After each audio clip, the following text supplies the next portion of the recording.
두 번째로는 이제 시민법입니다. 시민법하고 이제 도덕법 하면 맞춰지는데요. 시민법이라고 하는 것은 뭐냐면 이스라엘이 신정 국가잖아요. 국가. 그 당시 국가에서 시민으로서 지켜야 할 법이 있습니다. 그러니까 형법이라든가 이런 것들이 많이 있었겠죠. 성경에 나타나는 것은 되게 형법이죠. 살인, 간음, 도둑질. 오늘 이 말은 뭐냐면 오늘날도 살인, 간음, 도둑질에 대해서 법이 있지만 그 당시에는 오늘날과 규정이 달랐겠죠. 그 당시 시민들의 한정에서 지켜야 할 법이었겠죠. 그래서 노동법이라든가 배상법 이런 것들이 있었는데 이것들은 뭐냐면 시민법이다. 그 당시 시민법으로 구체적인 것이 뭐 고아, 과부, 나그네에 대해서는 확실하게 먹여주고 재워줘야 된다는 거. 물론 그러지 않잖아요. 그러니까 그런 시민과 관련된 법이다라는 것입니다.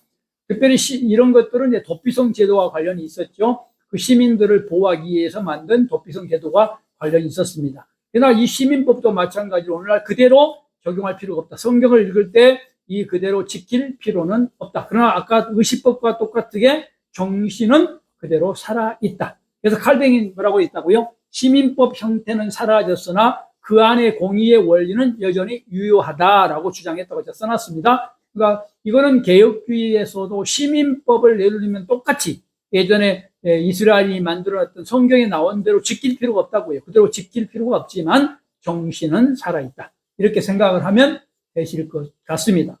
이제 마지막으로 개혁주의 입장에서 모세의 법을 정의하면 도덕법 또는 윤리법입니다. 도덕법, 윤리법이 있는데 도덕법, 윤리법은 뭐냐면 예전이나 지금이나 똑같이 지켜야 되는 것입니다. 가장 중요한 게 뭘까요? 십계명. 아까 말씀드린 대로 출애굽기 20장에 나온 신명기 5장에 나온 십계명입니다. 십계명은 도덕법, 윤리법의 가장 중요한 핵심적 법입니다. 핵심적 법. 근데 이제 여기 이거 다른 것은 9개 법은 문제 없습니다. 이 책의 저자도 신약 시대는 9개만 말했다. 이렇게 말은 저는 그 말에 대해서 동의하지 않습니다. 10개 다 말했습니다. 신약 시대도. 자, 왜, 뭐 때문에 지금 그렇게 생각을 하는 거예요? 안식일 때문에 그래요. 제4계명 안식일을 지키라는 것 때문에 신약 시대는 주일로 바뀌지 않았느냐? 그러니까 안식일이라고 하는 것이 바뀌었다라고 말합니다. 어떤 분은 지금도 기도할 때 안식일을 맞이해서 일요일 안식일 아닙니다. 안식일은 금요일 저녁부터 토요일 저녁까지예요. 정신이 안식일 정신이 오늘날 우리가 말하는 저는 주일이라는 단어를 싫어해요. 별로 안 좋아합니다. 주일이라는 단어는 별로 안 좋아하는데 하여튼 교회에서 주일이라고 하니까 그래서 주일이라는 안식일이 주일로 바뀐 게 아니고 안식일은 금요일 저녁부터 토요일 저녁까지를 안식이라고 그렇고 그 다음에 토요일 저녁부터 그 다음을 첫날 일요일이라고 한다고요. 일요일을. 근데 대한민국 교회는 시계도 없었고 1884년에 교회가 처음 들어와요. 그래서 새로운 교회가 세워지는데 시계도 없고 의식도 없고 전부 다 한글도 모르고 전부 다 무지했다고. 미개인이었다. 우리나라가 정말로 1884년 교회가 들어올 때는 그러다 보니까 어떻게 됐어요? 예배를 들으라는 말을 하기가 나빠. 언제 일요일이 언제도 몰라. 저도 마찬가지. 전 초등학교 때 무슨 시계도 없이 어떻게 학교 다니는지 모르겠는데 우리 마을에는 시계가 한 개도 없었어요. 우리 마을에. 그러니까 몇 시인지도 몰라. 그러니까 눈 뜨고 해 뜨면 학교 가는 거예요, 밥 먹고. 그게. 학교 가보니까 대충 맞아. 대충. 그렇게 다녔지 무슨 뭐 시계 어디 있어요. 이때는 안 그랬겠어요? 똑같이. 마찬가지겠지. 근데 우리나라 그랬다고 1800년대에. 그러니까 어떻게 돼? 그걸 주일로 로드스데이로 별칭을 한 거예요. 왜? 그때 교회 나오라고. 그때라도. 그때는 일하지 말고 교회 나오라고. 그래서 주일로 만든 거예요. 오늘까지 이루어진 거예요. 전 세계에서 로드스데이를 일요일로 만든 나라는 내가 40개국 다녀왔지만 우리나라밖에 없어요. 로드스데이라고 안 해요. 썬데이라고 해요. 썬데이 워십 서비스라고 그래요. 일요일 날 예배한다고. 그게 무슨 세속적인 것도 아니고. 어떤 분들은 식당에다가도 주일은 쉽니다가 주일을 누가 알아? 예수님만 알지. 하나님만 알지. 그리고 우리만 알지. 교회 다닌 사람만. 그거는 내가 볼 때는 이해를 잘못했던 것 같아요. 목사님들이 잘못 가르쳤다는 생각이에요. 예전에는 그것이 옳았어요. 역사 속에서. 똑같은 게 뭐냐면 술, 담배 하지 말라는 거 똑같은 거예요. 술, 담배를 선교사들 1884년 3년에 알렘부터 시작해서 들어왔잖아요. 다 술, 담배 한 사람들이 많았어요. 근데 우리나라 왜 술, 담배를 못하게 만들어요?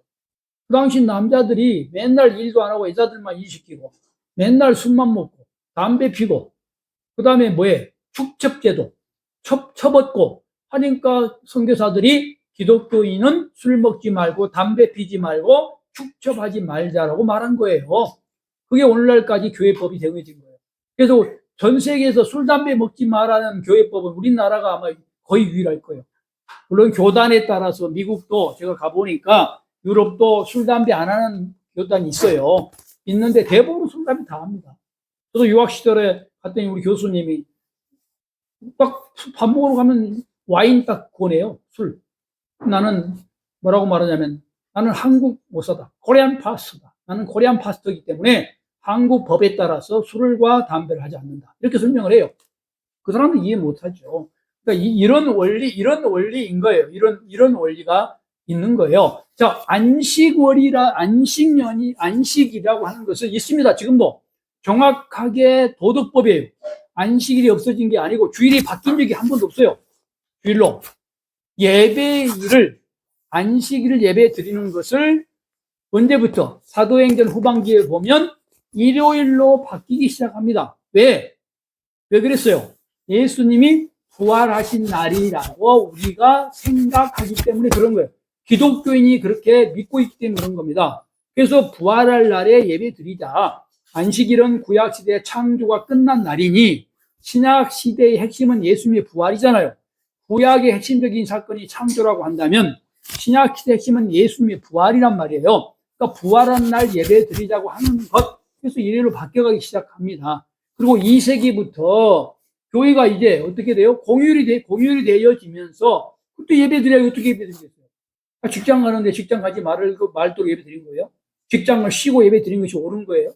그게 그래요. 그게. 그래서 안식일 제4계명이 도덕법에서 벗어난 거다 이렇게 보는 것은 잘못된 것이고 도덕법이다. 지금도 있다. 다만 전 세계가 거의 대부분 교회가 안식일 교회를 빼고 전 세계 교회가 일요일날 예배를 드리고 있기 때문에 지금 이것이 마치 도덕법이 아닌 것처럼 누구이다. 다만 절대로 안식일이 주일로 바뀌지 않았다. 바뀐 적은 한 번도 없다. 예를 들면 번제가 없어진 게 아니라 번제는 그대로 있는 거예요. 번제는 있는데 의식이 바뀌었어요. 그렇죠? 그러니까 이거를 갖다가 구태여 이거를 없어진 거로 생각할 필요는 없다. 한 가지 덧붙이면 제 고민입니다. 저는 이제 교회론 전공자고 조지신학을 가르치는 교수로서 제가 학교에서도 우리 여기 지금 우리 박 목사님 들어와 계시는데 학교에서 계속 토론합니다. 박사과정, 박사과정에서 자 예배를 일요일만 드리는 것이 옳으냐? 이 질문을 제가 해요. 자 일요일 날 못 나온 사람이 많아요 지금. 그렇죠? 못 나올 사람이 특별히 의사들, 그다음에 간호사들, 요양보호사들, 기관사, 조종사 뭐 등등 많은 업종이 생겼다고. 옛날에는 필요 없는 그런 옛날에는 있지 않았던 직종이 생겨서 지금 유일날 예배를 못 드리는 사람이 많다고요. 그러면 이들을 어떻게 할 거냐에 고민해봐라. 이들 어떻게 할 거예요? 무조건 다 비행기 조종사한테도 교회 장로니까 너 지금 비행기 조종하지 말고 어떻게 해라? 일요일날 교회 나와라 이렇게 말해야 되는 건가요? 이 제 질문인 거예요, 지금. 제가 직장 생활할 때도 그랬어요. 직장 생활 제가 보험회사를 다녔는데, 보험회사의 지점에 있어 보니까 당번이 필요해요. 지금은 전산화기 때문에 문제가 없는데, 당번이. 그 당시는 교통사고가 나면 전화로만 접수를 받았어요. 근데 거기에 지점에 전화가 있어서 일요일 날 또는 휴일 날 전화를 받아야 되는 거예요. 사고 접수를 해야 되니까. 당번제가 있어. 근데 제 괴로운 게 뭐냐면, 일요일 날 내가 이제 걸리면, 나는 그래도 신앙인인데, 그때는 목사도 아니었지만은, 신앙인인데 어떻게 할까 고민이 된 거예요. 그래서 가서 총무과에 가서, 걔한테, 나하고 친하니까, 지금 생각하면 참 잘못된 건데, 나를 빼줘라, 일요일 날. 토요일로 해주고. 토요일 하면 괜찮으니까. 토요일 날은 오전 근무하고 하면 되니까. 그런 적이 있어요. 지금 생각하면 부끄럽잖아요.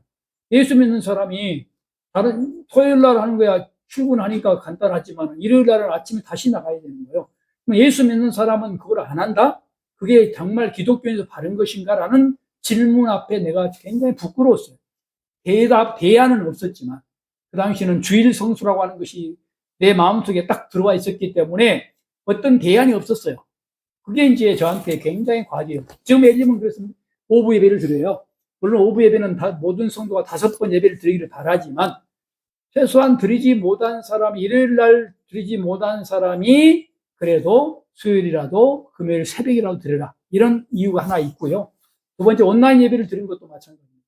온라인으로라도 예배를 드려라. 이렇게 지금 온라인으로 지금 공부한 사람이 있잖아요. 온라인으로 하다 보니까 틀어놓고 도망간 사람도 있긴 하지만 그건 자기 자신이 알아서 할 일이고 나하고는 관계없는 일이고 어쨌든 그런 사람도 있기는 하지만 그러나 그래도 최소한 한두 명이라도 온라인을 가지고 멀리서 올 수 없으니까 들을 수 있는 사람이 있잖아요. 그런 도움이 된다는 거예요. 그래서 우리가 그쪽에 한번 생각할 때가 되지 않았느냐 라는 점을 한번 제가 제 4계명을 설명을 드립니다. 어쨌든 도덕법이다. 중심이 10계명이다 라는 것입니다. 이것은 어떤 거예요? 도덕법은 도덕윤리법은 직접적으로 지금도 어떻게 한다? 적용해야 된다는 겁니다. 적용을 해야 된다. 적용하지 않으면 안 되는 거예요. 그죠? 그러니까 지금도 문자적으로 적용을 해야 10계명에 있는 것을 적용을 해야 된다. 라는 것을 말하고자 원했고요. 아까 설명드린 대로 10계명은 두 가지라고 그랬죠. 하나는 첫 번째 하나님에 관한 것. 그거는 뭐예요? 하나님에 관한 것은 기본이에요. 당연한 거죠. 기독교인이 하나님과 관련된 것을 하지 않으면 기독교인이 아니기 때문에 설명할 필요가 없어요. 우상을 숭배하는 것이 죄냐 아니냐 물어볼 필요가 없어요. 그것은 우상을 숭배하는 것은 기독교인이 아닌 거예요. 그렇죠? 기독교인이 아닌 거잖아요. 오늘 같으면 교회를 나오지 않고 예배하지 않는 사람부터 기독교인이라고 말해요. 나는 집에 있으면서 기독교인은 그건 가짜죠. 기본이라고 정체성을 전반기 말한 것이고 후반기는 인간관계지만 뭐한 거예요? 그건 삶을 말한 거라고요. 삶을, 기본적인 삶. 부모를 공경하라부터 시작해가지고 기본적인 삶을 말한 거다. 이렇게 보시면 의식법, 시민법, 도덕법을 구분하였을 줄로 믿습니다. 이해가 충분히 됐을 걸로 믿고요. 또 기회가 되지면 또 설명을 하겠습니다. 여러 차례 설명을 하면 더 나아지지 않겠는가 싶어서요.